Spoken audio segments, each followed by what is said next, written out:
যে আমাদের যখন ঈদের চাঁদ উঠে যাবে, ঈদের চাঁদ ওঠা থেকে আমাদের ঈদগাহে যাওয়া পর্যন্ত প্রত্যেকটা ইমানদারের জন্য কতকগুলো সুন্নাহ আছে।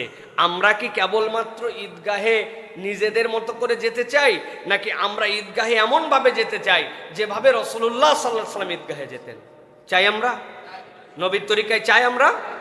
যদি আমরা রাসূলুল্লাহ সাল্লাল্লাহু আলাইহি ওয়াসাল্লাম যেভাবে ঈদগাহে গেছেন আমরা তাহলে কতকগুলি কাজ করতে পারি। এর এক নম্বর হচ্ছে যে চাঁদ যখন উঠবে ঈদের শাওয়ালের, এই চাঁদ দেখতে যাওয়া। টিভির মধ্যে তো অমন রমজানের ওই রোজা শেষে এইটা দেখলে বুঝি যে আমরা চাঁদ উঠে গেছে, আমরা টিভিতে চাঁদ দেখি না। আপনি একটুখানি মাঠে গেছেন, ছাদের উপরে উঠছেন, একটু ডানে বামে তাকাইছেন, আবহাওয়া ভালো কি খারাপ, তারপরেও একটু দেখার চেষ্টা করছেন। এই চাঁদ দেখার প্রচেষ্টাটাই স্বয়ং একটা ইবাদত। সুবহানাল্লাহ। আর যেই না চাঁদ দেখছেন সাথে সাথে পড়ছেন আল্লাহু আকবার, আল্লাহুম্মা হিল্লাহু আলাইনা বিল আমনি ওয়াল ঈমান ওয়াস সালামাতি ওয়াল ইসলাম ওয়াত তাওফিক লিমা ইউহিব্বু রাব্বুনা ওয়া রাব্বুকাল্লাহ।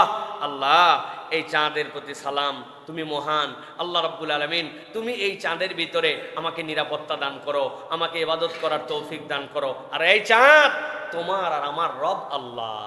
এইটা বলা প্রথম আমল। এটা বাচ্চা কাচ্চাকে সাথে নিয়ে যাবেন, একটু করে বলার জন্য চেষ্টা করবেন। এটা গেল এক নম্বর। দুই নম্বরে ঈদের আগের রাত থেকে এরপরে ঈদে যাওয়া পর্যন্ত আমাদের যেটা কতগুলো সুন্নাত, এর একটা হচ্ছে তাকবীর বলা। আল্লাহ কোরআনে বলছেন ওয়ালি তুকমিলুল ইদ্দাতা ওয়ালি তুকাব্বিরুল্লাহ আলা মা হাদাকুম ওয়া লাআল্লাকুম তাশকুরুন। আল্লাহ রাব্বুল আলামিন তোমাদের যে পূর্ণতা দিলেন এটার কৃতজ্ঞতা আদায়ে তোমরা তাকবীর বলো। আল্লাহু আকবার, আল্লাহু আকবার, আল্লাহু আকবার, আল্লাহু আকবার, লা ইলাহা ইল্লাল্লাহ, আল্লাহু আকবার, আল্লাহু আকবার, ওয়ালিল্লাহিল হামদ। পুরুষরা জোরে জোরে তাকবীর বলবে, আল্লাহর খুশির ধ্বনি গুঞ্জরিত হবে সব জায়গাতে। এইটা হচ্ছে একটা সুন্নাত। এরপরে ঈদের দিন সকালবেলা গোসল করা, এই গোসল করা এবং বাচ্চাদেরকে গোসল করানো, এটা একটা সুন্নাত। এরপরে নতুন পোশাক পরা, সুন্দর পরিচ্ছন্ন পোশাক পরা। মানে আমি গরিবী হালত দেখাচ্ছি, ফকিরি হালত দেখাচ্ছি না।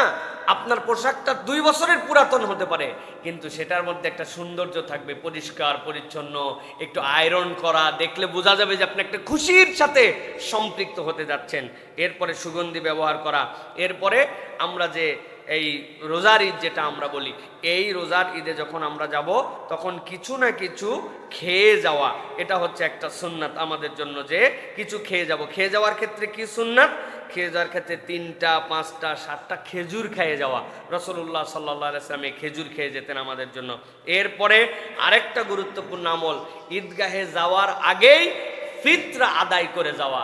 কিছু শুধু নতুন টাকা পকেটে নিয়ে যাওয়া, যাতে করে ঈদের থেকে নামাজ পড়ার পরে ফকির মিসকিনকে ফিতরাটা দেওয়া যায়, তাই তো নাকি? ঈদে যাওয়ার আগেই ফিতরা শেষ দেওয়া। রাসূলুল্লাহ সাল্লাল্লাহু আলাইহি ওয়াসাল্লাম বলেছেন যে ঈদগাহে যাওয়ার আগে দিলেও ফিতরা আদায় হলো, পরেরটা সাদাকা হয়ে গেল, এটার ফিতরা হবে না।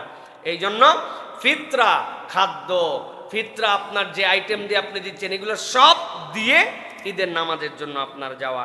এরপরে এক রাস্তা দিয়ে যাওয়া, ভিন্ন রাস্তা দিয়ে আসা, রাস্তা পরিবর্তন করা রাসূল সাল্লাল্লাহু আলাইহি ওয়াসাল্লামের সুন্নাত।